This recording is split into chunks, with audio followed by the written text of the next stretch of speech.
Sorry, I'll unmute myself. Okay, we're live. Roy is in rare fashion late to this podcast. I had to pick up some food that my Uber driver literally just showed up the moment we were about to go live. So I just waited for him to drop it off. So I didn't get a call because I'm recording on my phone. We have a debate later tonight. We are doing a podcast right now to spike Tanner's viewership. But no, we wanted to hop on very quickly right before the debate to chat about a whole bunch of different stocks. And there he is, the man of the hour himself. He thinks just because Palantir's in the 30s, he can just show up late to work now. He doesn't care. He just, flips his boss off at any chance he gets. Roy, how's it going? Good. I am my boss, so I don't do that. But I guess with you, you're saying no, definitely not with me. I meant at your work. So yeah, it was the craziest thing. So I went. I figured, we had a power flicker that my computer just turned on like normal. Get up like 15 minutes before up here and check it out, and no, it was not turning on until like 3 minutes before, and I'm like. I was about to switch over to the good old laptop, which would not have been as good quality, but yeah, I'm here. You guys, so this is me every single time I'm wanting to record with Tanner and with Roy. I'm like, okay, guys, my computer's a potato, so I got to restart it. And then they just start without you. And then they say Tevis was late this whole time. So, I could say in my defense, I sent out the link only 15 minutes before we hopped on. I could also say Roy's late, which you are. And I could say that the reason why you have a potato is because you didn't invest in. Wait, I'm not going to say it. Oh my god, the low blows. Not going to say it. Dark mode Roy until Sofi hits 10. Is it 10? No, it is not. So we save on the power bill. That's what we do. Dude, it is. Yeah, it's not going to be 10 for a while. Did it go down under 7 today? Yes. I did not buy stock in Sofi today. I did buy some leaps. It's fewer than 10.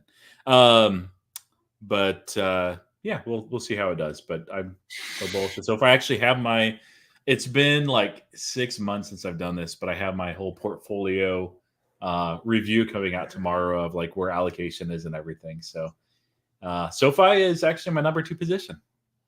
So it's close. It's close. Tesla's right there. PayPal's right there.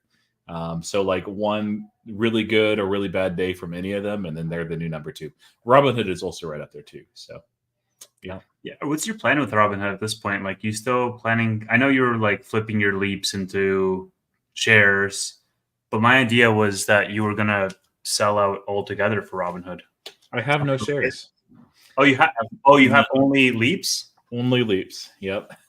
Like a degenerate. It's fitting because it's Robinhood. So I've taken enough profit so that if Robinhood went to 0 tomorrow, I would still be up, I think, 150% on my Robinhood bets from last year. No, that's not right. It's higher than that now. But no, I ended up buying a few more when it fell down, and I was like, hey, Tevis, you should buy in the 14s. Yeah, you're like, nah, I don't like making money. And it's like, okay, that's fine. I'm allergic to making money. I don't even know why people watch this show, honestly. Just like, I don't know. You make it just in a different way. You like buying the top and then like watching it crush and then just holding on to that because it's a high quality company. And then you got like a bandit. I keep telling you, man, life in Canada is life on hard mode. Like the difficulty is set to like veteran difficulty or whatever the hardest mode is, because my main form of making money is just working my ass off multiple jobs in the tech industry. And then not only do I do it in Canada where the tax rate is bananas and you're living under this entire mountain of regulation, but then I also invest in shit penny stocks that go to 0. And so I add another layer of difficulty on top of it. So I don't know, man. I don't make it easy for myself. But the thing is, like, most of the companies you're investing in, there's a few exceptions, but you're investing in high quality companies that are going to grow over time, and you can buy the freaking tops, and you're still going to retire and be mega wealthy. So, although it's in Canadian dollars, so yeah, exactly. I was having a chat with a buddy of mine, and I was like, oh, there's going to come a point, over the next several years or so. Well, we'll see, depending on how the market goes. Where I was like, I'm just tracking to hit 7 figures for the first time. And then he was like, well, not really, because it's 7 figures Canadian. So it's like you have to add another 3 years on top of that when you hit it in USD. I was like, go fuck yourself. Oh, that's painful. Yeah. But as far as Robinhood though, yeah, I think that I will scale out completely. So I've taken profit along the way. I still have certain stages when we hit them, I'll take profit. And I think that we will see. My base target was 26 by the end of the year. Since last December, I've said that I'm still holding to it. But yeah, I'll probably be out completely in January.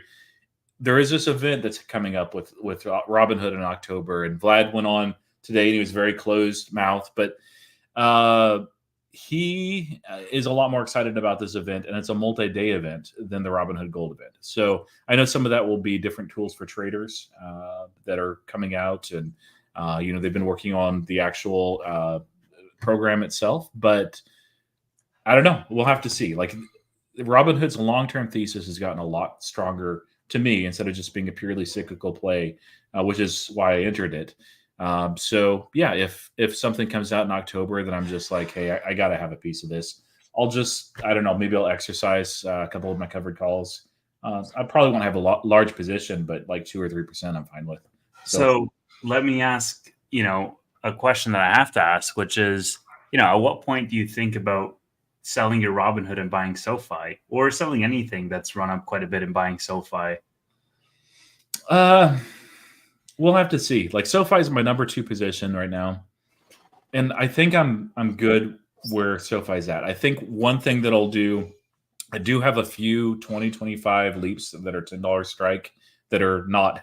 I mean, they might be into the money by the end of the year. I'm just going to, when the 2027 leaps roll out here some point this month, then I'll wait for the IV to settle down a little bit, and I'll consolidate those 25s into the 27s.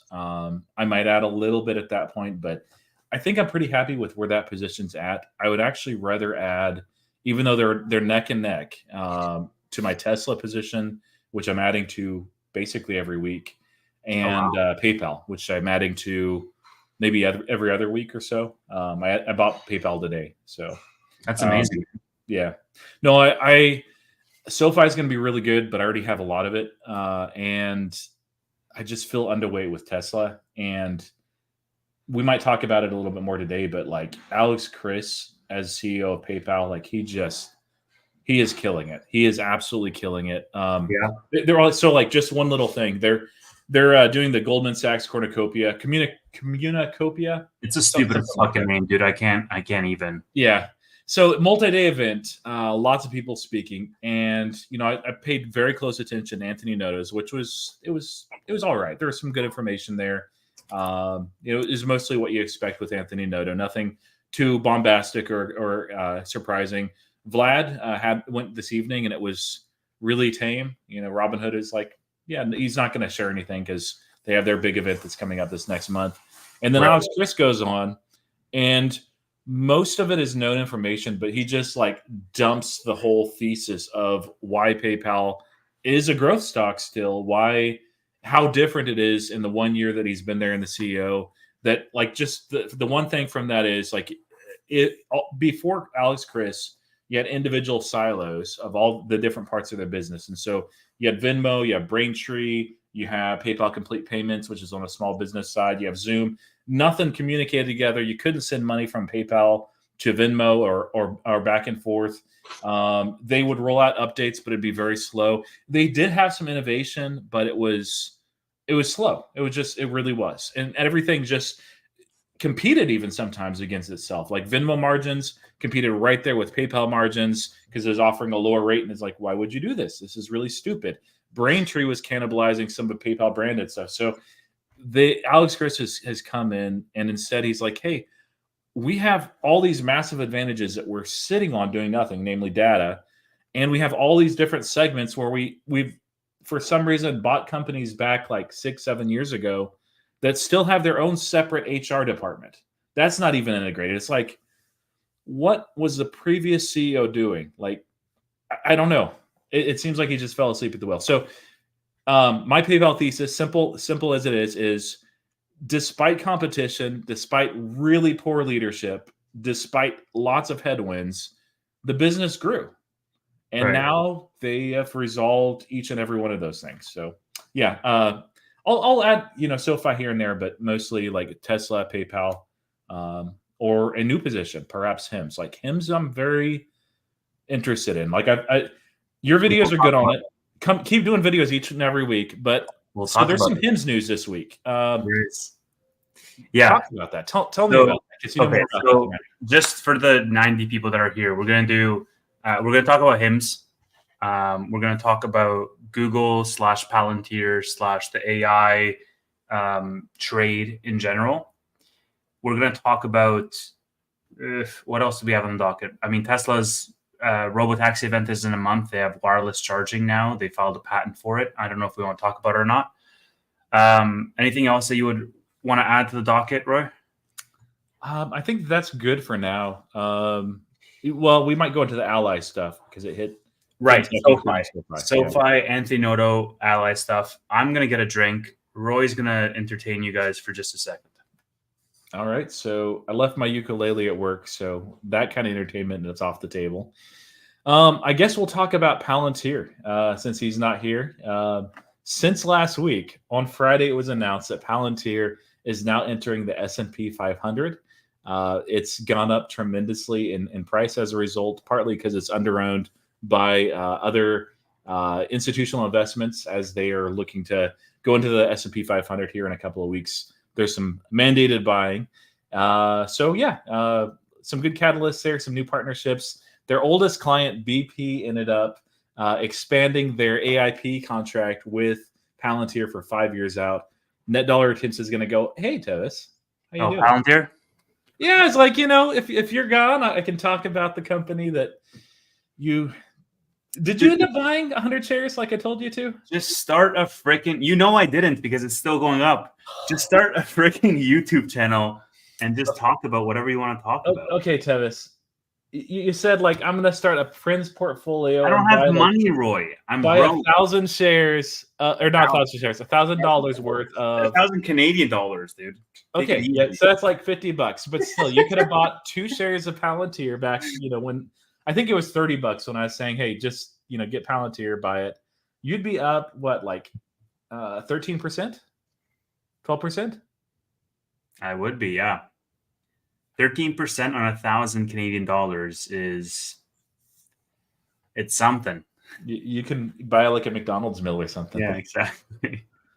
So yeah, as far as the Ally stuff, I won't pull up a chart because we're allergic to charts here. But Ally Bank basically had said that there was some deterioration in their loans and their lending, that they were seeing some stress on the lower end consumer. That's most of who they ended up dealing with, and is specifically car loans. So these are not, I think subprime is the wrong word, but these are not prime rates or prime credit scores that they are lending to. And so it's people that maybe shouldn't even have that kind of a loan, but they need a car. And so Ally's there. And so since they mentioned that there was some deterioration on that side of the business, that caused a lot of fintechs to really get slapped. I mean, there was also some banking news, which is probably even more pertinent. But like JP Morgan was down 6.5% earlier today. It recovered some, but anyway, that's why. Like, if you were wondering why SoFi was down, there's tied to the Federal Reserve some banking legislation that's changing, which actually is bullish for SoFi. But and that's the one thing. Did you see the Anthony Noto? Did you listen to the Anthony Noto interview? I made a full video about it in like 6 shorts as well. So you did? Okay. Yeah. Yeah. Yeah. The one piece that was new to me, and maybe it was just me not paying attention, was the need for a lot of the fintechs to have that modern banking core now per legislation and regulation. So like that's incredibly bullish because they have Technisys. So I was like, wow, didn't know that. So yeah.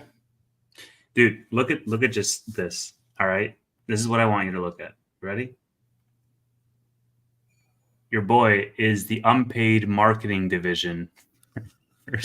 I did see the volunteer marketing division. Yeah. Yeah. It was interesting. Like, let's just go through a couple of these because I know we want to talk about it on Friday. But he mentioned that they're under monetized in financial services, which I found interesting. So he was saying, like, we're going to grow financial services as a whole from a products perspective and revenue perspective, but we're also going to grow the revenue per member because right now we're just under monetized and we're investing a lot. I found it interesting also that he was saying, like, we managed to be profitable consecutively despite investing 100 million in these segments. I thought the Cash Coach and the SoFi Plus introductions were really like, I like that kind of stuff. But this is the thing, man, with SoFi, that I don't know. I just feel like, why did it take a random conference for him to be talking about that kind of stuff? Like, just do an investor day, do a presentation, do freaking Alex Chris said he was going to shock the world and introduce something totally ordinary. And my point is like, control the narrative, build some excitement over those things. Don't just let it slip in an investor conference. I just think that there's a lot more that they can do. Or you just don't mention it in the investor conference and you roll it out when it's ready to be rolled out, not when it's in the testing stage. But either way, I think you have a better opportunity there to just control the narrative around how that news goes out, what that perception is going to be like. Do a couple of appearances, CNBC, whatever, Bloomberg, talking about this. My point, or just go directly, right? Like, a lot of companies are just on their YouTube channel, right? They're just doing like an announcement and that's it. And so that's the piece that I don't like. It's like, they're so great from a marketing perspective when they're talking about like marketing their products and their vision and their mission, and that's all fantastic. But like, marketing to the investor class, I think they're really not great at it. So it's like their PR in general. I don't understand why we're learning new product announcements on a random investor conference. I might be being too harsh, but that was a thought that came into my mind that said, wow, this is a really amazing initiative. Why am I learning about it through this forum? Yeah, I mean, their communication in and through like the modern media resources such as yourself is leaves something to be desired. That is, I don't know, maybe that's one of the reasons why I came away from the conference call. It's like, yeah, it was good stuff from Noto, but not like with Alex Chris. I'm like, I need to buy more of this freaking stock. With Vlad, I was like, nah, I'm good. And Anthony Noto, I'm like, this is fine, So it would be nice if you were not the media arm of SoFi. Now, me, I've been, stomping for and championing PayPal for a while. Did you see the new advertising thing for PayPal? Oh, the Will Smith thing? Yeah, I saw it as a Super Bowl commercial. Yeah, that's the one. Sorry. Yeah. Yeah, it was cool, dude. It's cool because like I'm gambling on. Did I say Super Bowl? I mean the NFL games. Yeah. I don't know half the rules. I just like gambling on them, and so I've seen all the games. I saw the 49ers last night. I actually won some money on the 49ers last night. I saw the Dolphins the other day. I saw a whole bunch of games. Like, I've pretty much seen all the games that have been played, which is somewhat concerning. But I get American ads, which is really cool because I'm streaming the games, and so I'll just get like a commercial that's not meant for the Canadian market, and so I'm like, oh, this is what the other side is like, and so that's where I caught the Will Ferrell ad. Yeah, growing up in Alaska, it was like that. We get the national ads, and so do you guys have Red Lobster and Olive Garden up there? We have Olive Garden. I don't know about Red Lobster. Maybe. So in particular, like if you've seen Olive Garden commercials, at least back in, I don't know, 20 years ago, those commercials look so freaking amazing. And I was just like, oh man, I can't wait till I can actually eat that. So for 20 years, I saw Olive Garden commercials, Red Lobster less so. And when I finally ate it, when I'm like, oh, this is going to be so good. And yeah, it's all right. Yeah. Disappointing. But when you can't have it. So you'll be excited when you can get Robinhood in like 2040.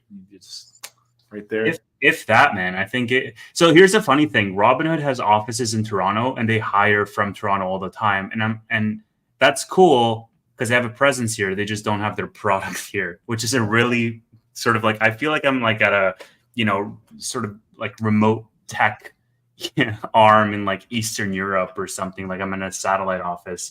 It's like, a third world country. I mean, like seriously, like what do we do for like how do you even get the testing, like the staging versions of the product? You don't even have it in the app store here. You got to get a VPN to like QA your own product. It's insane. That is crazy, actually.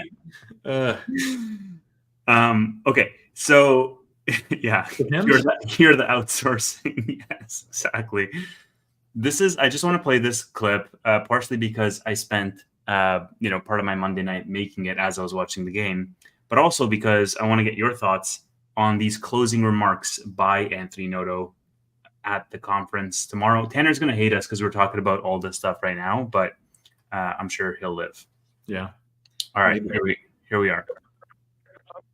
I'm super excited for 2025. 24 has been a great year so far. Very proud of the team. We'll have the SoFi leadership group in here in San Francisco in the next 2 days. We do it twice a year, once in September, once in February. This meeting is going to focus on setting our 2025 priorities. We've been working on those for the last 6 weeks with the team, and we're going to share them with the team tomorrow. I get chills just saying it. Like, we're just getting started. 25 is going to be a great year. The priorities we have as a company for next year really lean into the different areas that I mentioned, and I think it's a year in which we could really pull away from the rest of the pack. So we'll share those with the investment community when we report the fourth quarter in 2025 and give 25 outlook. But I love where we are and finally looking at light at the end of the tunnel, being able to operate in an environment that could be, really positive for us overall. Thoughts? What he's saying there is, I want my RSUs. Give me those, or PSUs rather. So, I mean, they can open up the loan book. Most of the reason why, your growth is not good, other than maybe the tech platform, has been self-imposed by SoFi, just out of caution for the macro. So as that clears up, he's reiterated this a number of times. They'll open that book, and I can't remember the exact quote, but it's something like with the housing loans, like they want all of they're very capital light, and they want all of those that can get their hands on. Yeah. Stuff with student loans as well. And it's like, yeah, those are going to do really, really well for them this year, like really well. Yeah. PSU is performance stock unit as opposed to restricted. So basically these are granted if certain criteria are hit. In the case of SoFi, if the stock surpasses $25 by June 2026, and I think retains that price for at least 30 days or something like that. 25, 35, and 45. 45, yeah. So 45 will be a bit of a stretch, but maybe you can get the 25s for us. So RSUs you get regardless, like without doing anything, as long as you pass your like cliff period, your probation period, and you just vest every month for RSUs, whereas PSUs, you have to hit certain targets. Okay, cool. We've waited long enough. Shall we talk about the HIM stuff or the Google stuff as our main topics? Let's do Google stuff real quick first, and then we can hit the HIMs. Let me share this. This is from Joseph Carlson and Chris Patel retweeted it, which is actually why I saw it. So Joseph, like actually many people we know, and Matt's one of those that we invited on, is a big Google bull, and Google more today, I think, like for the first time in 2024. I don't know if you follow Joseph Carlson. I love his content. He's great. But yeah, he was like, hasn't bought Google in several years. He has a position that has been accumulating for several years. And he just, for the first time, started dipping into that position again. So this is the free cash flow for Google. And as you can see, it actually looks a lot like PayPal's, although PayPal's actually looks better, just because you can see that it's been kind of flat for a while. And part of this, there's a few reasons for this. but part of this is due to their spend on the very capital intensive AI content. So buying those H100s from NVIDIA and using those to train Gemini is not, it is the opposite of capital light. And so Chris mentioned this, and he says that this is one of those bear cases. Here's the capital expenditures, and you can just see it really ramp up. And this is not quite, but almost to the tune of what the metaverse was for Mark Zuckerberg and Facebook when they're transitioning to Meta. Now, the good news is if Google decided at any point, they can just say, you know what, let's not do this. Let's pare it back to like the 6 billion or whatever. And then they're just printing money. I don't think that they're going to do that. It seems like that this is a race that they're very vested in. But what are your thoughts on this? Is this causing you any concern for Google as far as like, because they've not really monetized this product well yet? Okay, look, my opinion is very much skewed, but like, I mean, if you've been following for a while, you already know sort of where my head's at. The entire reason, and I know I'm going to get shit about it next month or whatever, whenever we fulfill the year. You know what's coming, buddy. I already know. You know what's coming. Like, and it's like it was a dog awful fucking trade. I get it, but like here's the thought process behind it. A lot of it was the gap between the announcement and the start of the hype cycle with the actual fruition of that investment. Yes. And really a lot of it, you know, I was talking with a friend of mine, you know, a product manager on my team, and he was basically like, oh, I don't know what my life is going to be like in 3 years. Like, I don't know if PMs are still going to be a thing in 3 years. And I was like, dude, of course they are. Like, what are you saying?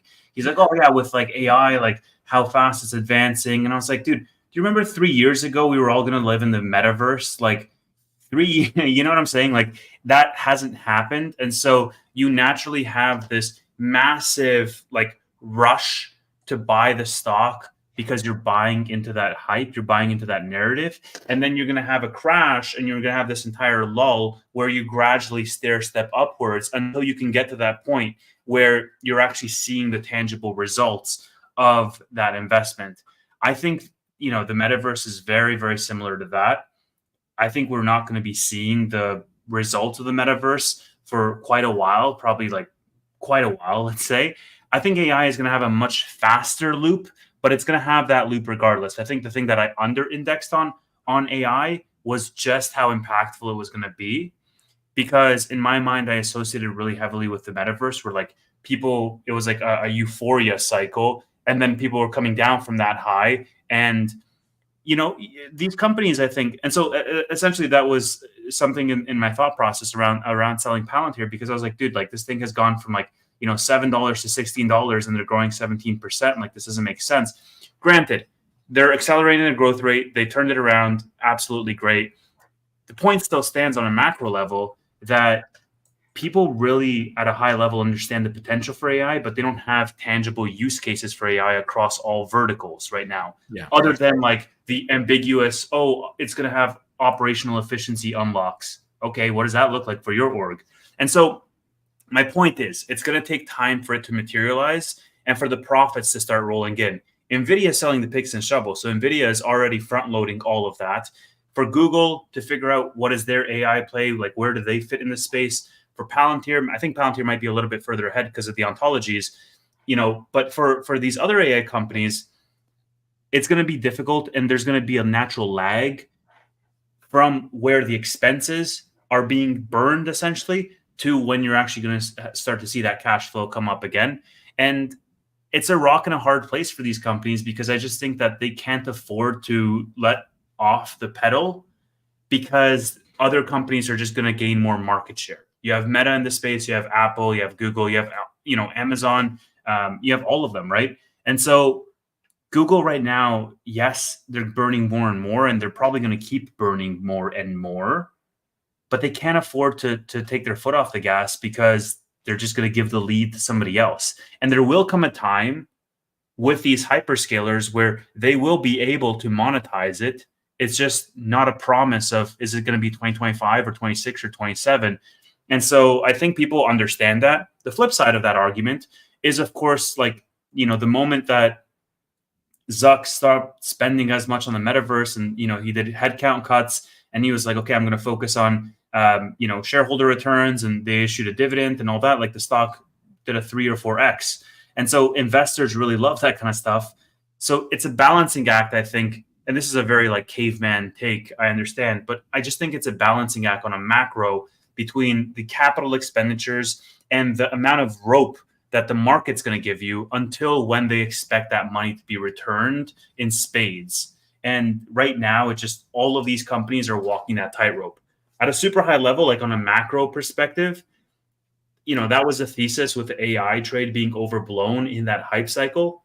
I was way too early because that hype cycle like lasted for another 6 to 9 months afterwards. It's still lasting. Like we're going to get to peak fatigue on that trade, I think, by Q2 next year. So, but that's not the peak. That's just like coming down off the peak, and I think it will probably have years of going and running. The canary in the coal mine there is going to be NVIDIA.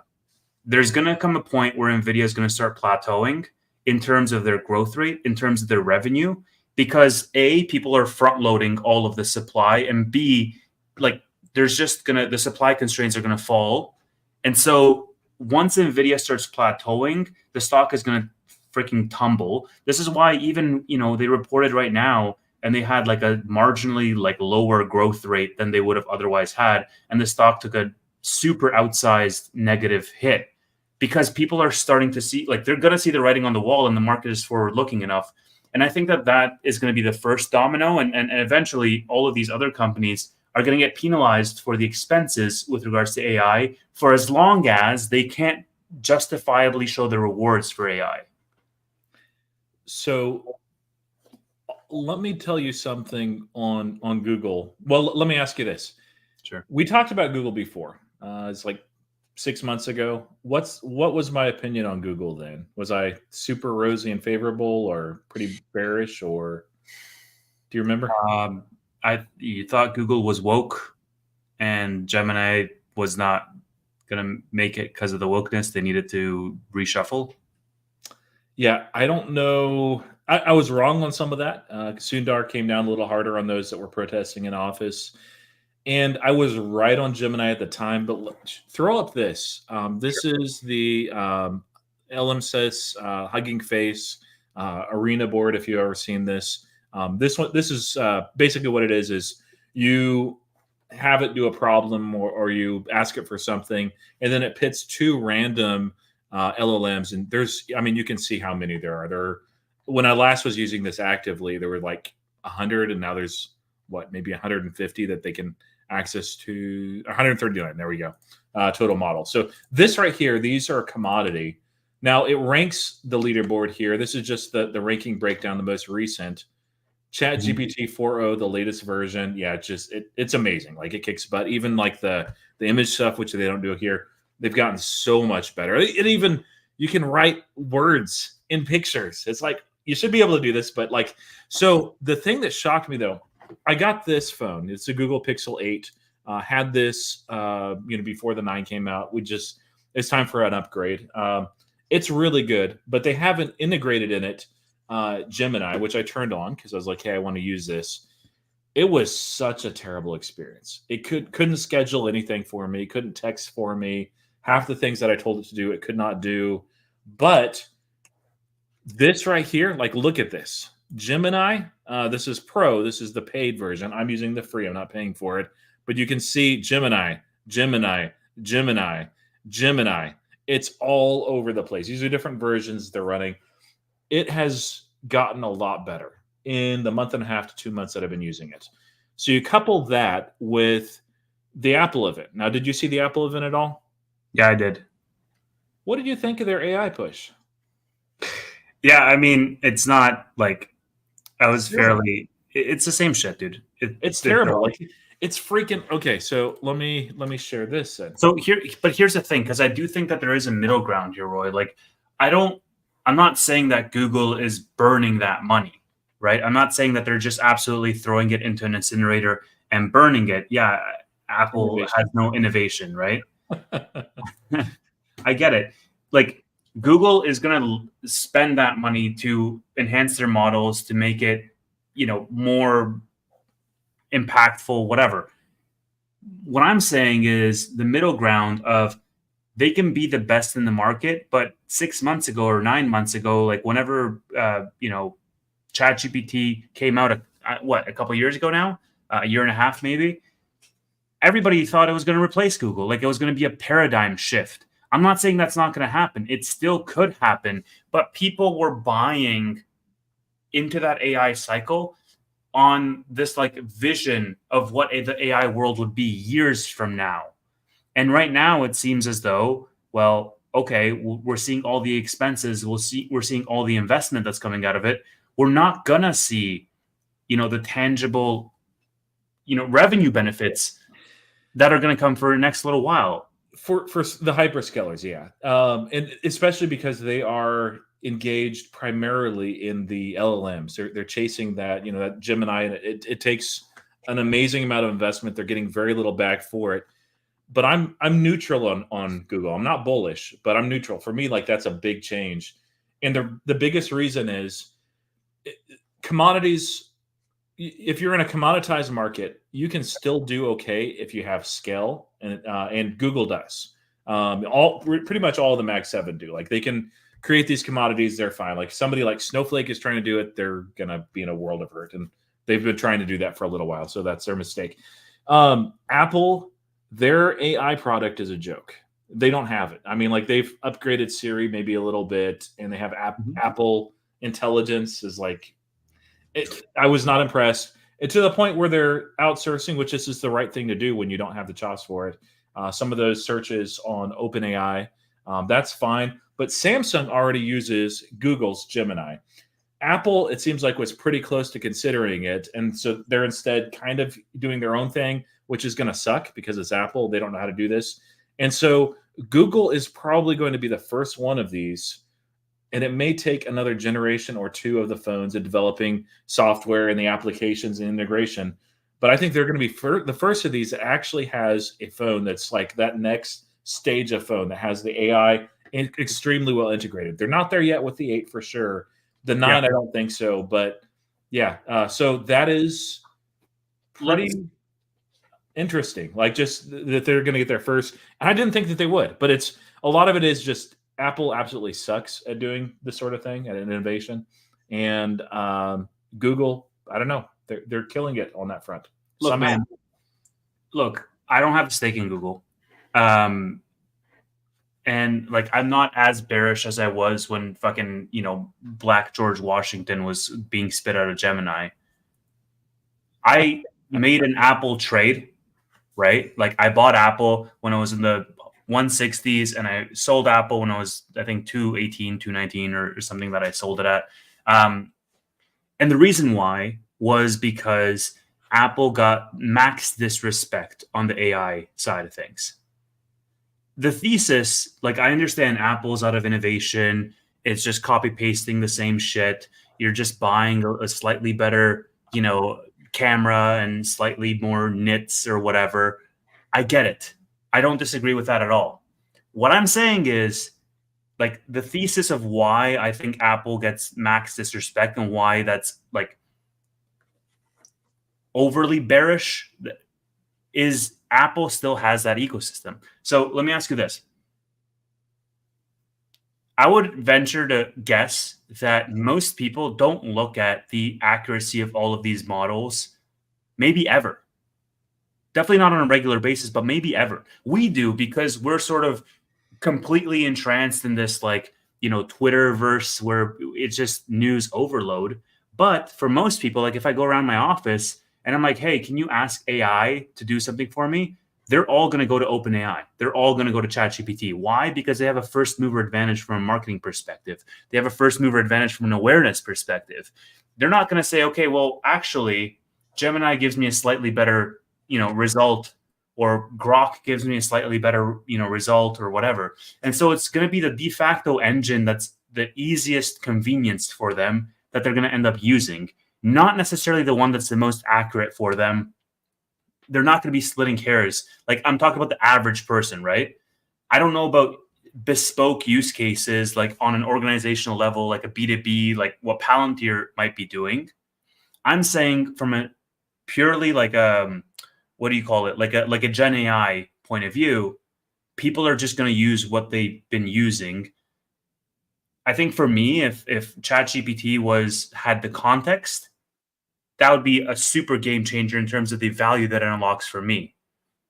Apple provides you the context, and I think that even if Apple's models are lower quality on the actual like accuracy point, the context is essentially what people are going to be using it for, because people don't necessarily need it to be like, solving like, these complex math equations for them. They're going to be using it to schedule a meeting. They're going to be using it to, call Martha, and they're like, who the fuck is Martha on your phone? Like everyday use cases. And so the same with Google, right? Don't get me wrong. Google and Samsung's, absolutely. Google and Pixels, absolutely. Whatever in Apple's, sure. And so that's why I think the investment is good, but people shouldn't be sleeping on Apple from an AI perspective, not necessarily for the innovation that they're going to have, because I understand that ship has sailed long ago, but just for the Trojan horse that they have from a hardware perspective. Yeah, I would much rather invest in Google over Apple. Apple has so many headwinds. There's a lot of regulation that just killing them right now. They had another one today where it's a court case that they've been battling for like a decade from Ireland. They were trying to get out of paying some of their taxes. Now they have to pay like 12 or 14 billion, which even for Apple is not a small amount. They're going to start yielding a lot less from their massive cash pile just because rates are going down. They don't have the innovative chops. And then as far as their Apple event, like it would be one thing if they just said, you know what, let's go all in on this OpenAI thing and just use that for AI. They didn't. They did like a halfway thing. They're like, well, we got Apple Intelligence and we're going to use it to make Siri a little bit better. And, if our system can't actually handle it, then it'll kick that question with your permission over to OpenAI. I mean, that's fine, but that's a halfway measure. They should have just said, you know what, we can't freaking do this. We're idiots when it comes to this kind of innovation. But integration, they're great. Just do that. Go for their strengths. They'd be fine. But yeah, Google, they're going to get that race first. It will take a couple of years. And I'm guessing that there may be some fatigue in the market, especially towards large cap. And so out of any of the large cap tech stuff other than Tesla, like Google, there's a price that I'd be pretty interested in owning it at this point, just because of what I've seen recently from Gemini and what I've not seen from Apple or Samsung. Like, don't get me wrong, Roy. Like, I'm not overly bearish on Google. I think you're getting a great price for it right now at 150. It's all right. I think, for Apple, like I sold half, I think a little bit more than half of my position, and I rolled it into the queues. I still own a position in Apple.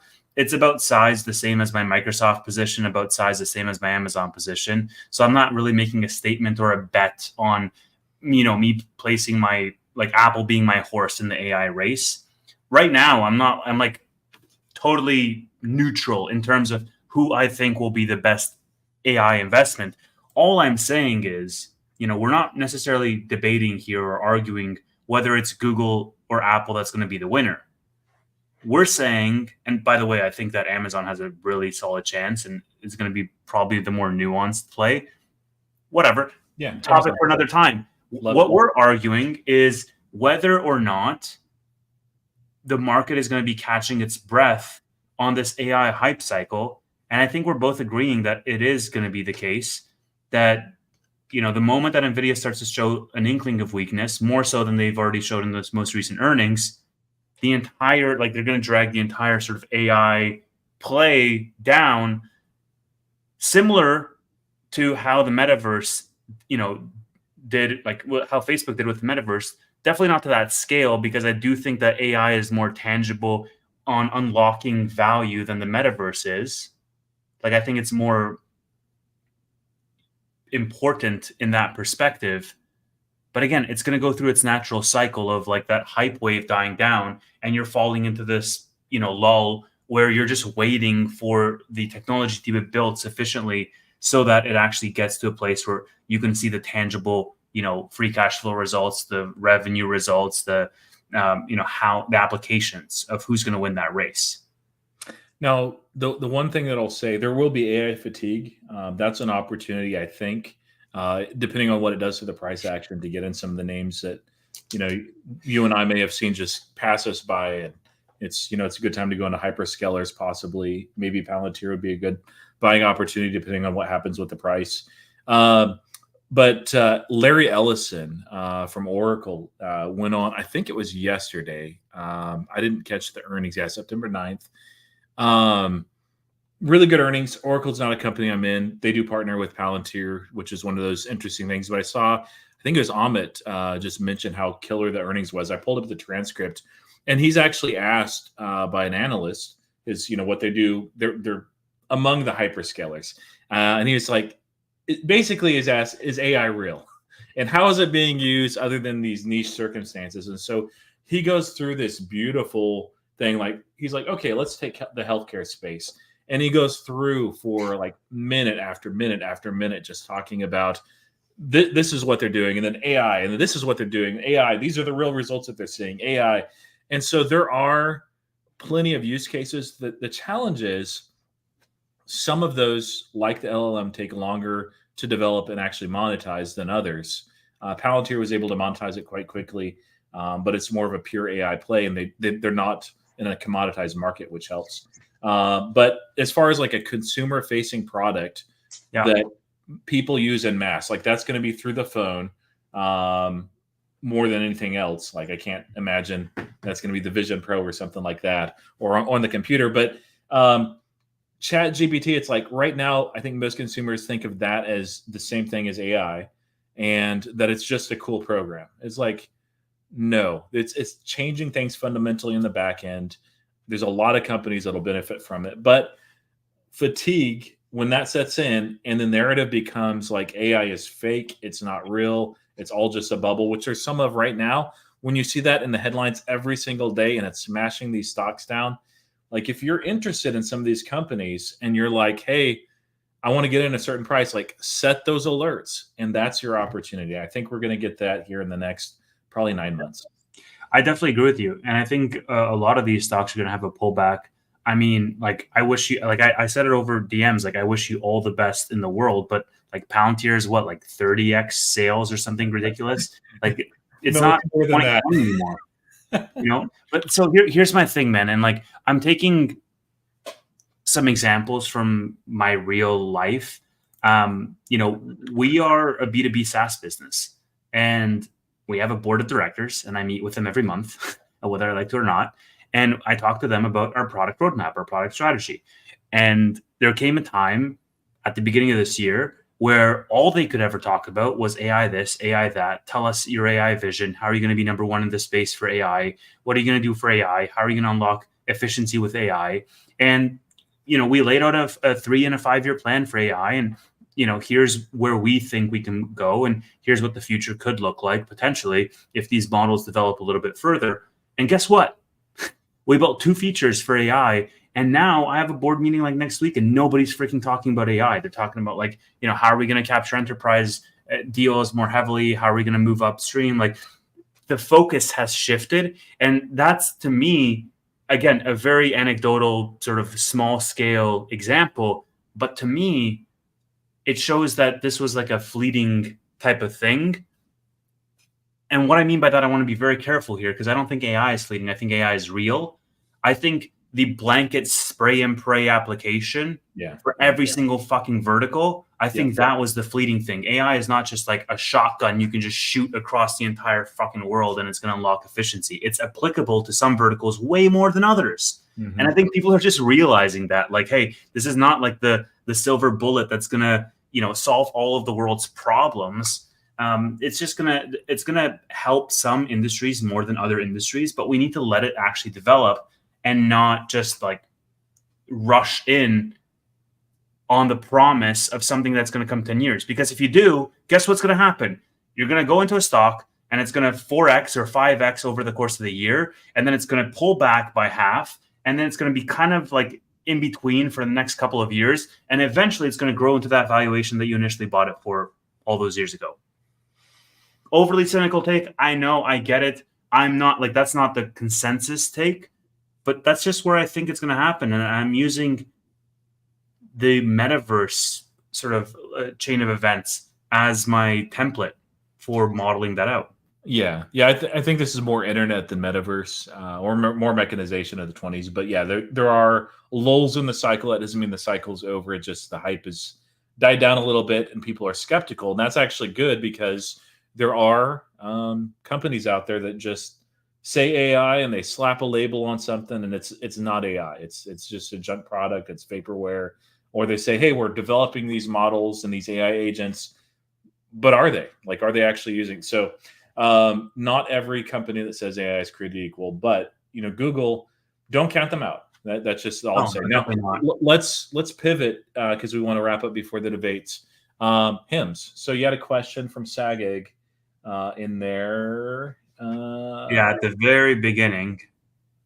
Thoughts on the HIMS Metasource acquisition and the mixed shelf. Yeah. Okay. So first of all, thank you to 100 people for being here and listening to just our crazy ramblings. Debate is going to be in about 9 minutes. I want to cover HIMS real quick. I might do a video on this if I have time, but no promises. I don't know if I will. So essentially, HIMS filed for a mixed shelf offering. The size of the offering was not disclosed. I think it was disclosed later. It was about 100 million or so. And people were wondering, why would HIMS do that? Because they have no debt. They have over 200 million in cash. And they were like, okay, well, is that going to be them prepping for some type of acquisition? Is it going to be like a significant investment? And in fact, it is a significant investment, because HIMS later issued documents. 1 million shares. HIMS issued about 1 million shares, 976,000 shares in the mixed shelf offering as part of an acquisition to Metasource RX, and the deal finalized on Thursday. So essentially what they did with this cash was they bought a 503B compounding pharmacy. What is that, Tevis? Well, I had to look up a lot of these terms. So essentially they bought a facility, and this facility, here, I'll actually throw up this post. Let me do this. So it was a mix of a stock and cash deal. I think about a third was in stock. And yes, you could say, well, this is not great, Tevis, because this has dilution. And yes, I get that. But for them to actually buy a FDA registered 503B facility, what that unlocks for them is it unlocks for them a bolstering of their supply chain. So agreed to buy a 503B compounding pharmacy for 31 million. So essentially this is a special type of facility where they can just make more product, and it has special equipment and certifications to make complex medication, which is crucial for the personalization offered in HIMS solutions. Regular pharmacies, like those in the community or hospitals, can mix basic creams or liquid medicines, but can't handle more complicated tasks. As we know, as I've talked about before, the entire value proposition for HIMS, or the moat, let's say, is really in the personalized offerings that they offer. And that really is going to be something that is going to be more and more of a distinguishing factor, because right now, less than 50% of their total 1.9 million members are having personalized solutions, but that is their fastest growing segment. That's growing like 170% year over year. So probably in the next couple of quarters, they're going to have over half of their members asking for these personalized solutions. So essentially, how does this benefit HIMS? So we know the negative, right? The negative is dilution, partial dilution, because it was a stock and cash thing. How it benefits is, number one, it's going to help serve a strong demand for weight loss solutions, so GLP-1s, because you have personalized compounded GLP-1 solutions that HIMS can then go and sell, providing these GLP-1s in a form factor that people like more. We already know that HIMS does have an advantage here in the weight loss drug category because they just can do it cheaper. If you're doing a subscription product, it's going to be much cheaper than a one and done, going to Eli Lilly or whatnot and getting it. And so having that personalization with GLP-1s is going to help them quite a bit. Secondly, it positions the company to launch new categories in the future. There's a whole bunch of new categories. One that I was reading more on for HIMS to expand into was testosterone replacement therapy, because the total addressable market is massive. But we know that HIMS rolls out like a new product offering every quarter, essentially. So I think that really investing in the infrastructure is going to be tantamount to them being able to move as fast as they currently are. So here, we can see that their existing infrastructure is 503A, and now they're getting this 503B facility, which allows them all of these benefits. So opportunity for further verticalization enhances the durability of GLP-1 supply chain and sterile compounding capabilities. So I might have missed quite a bit of things there, and I want to do more reading on this and eventually do a video on this to share some thoughts. Essentially, the flip side is they're investing for their future. They're investing to maintain their growth rate. They're investing to continue releasing all of these new products in a very regular cadence in a way that's going to capture market share for them. Am I concerned that it's a mixed stock and cash offering? Absolutely not, because keep in mind that HIMS has like 100 million in buybacks over the next 3 years that have been approved. First of all, they have 200 million in cash. They're completely profitable and they have no debt. And so, yeah, I understand the move of not making it a full cash deal, because why would you put yourself in that position? You're going to keep some cash, and probably with the stock falling, from the $25 range to the $13 range right now, they're just going to buy back that cash, or they're going to buy back those stocks with the cash that they have outstanding. And so it gives them more flexibility in terms of making that move in something that's really going to help them amplify their business even further.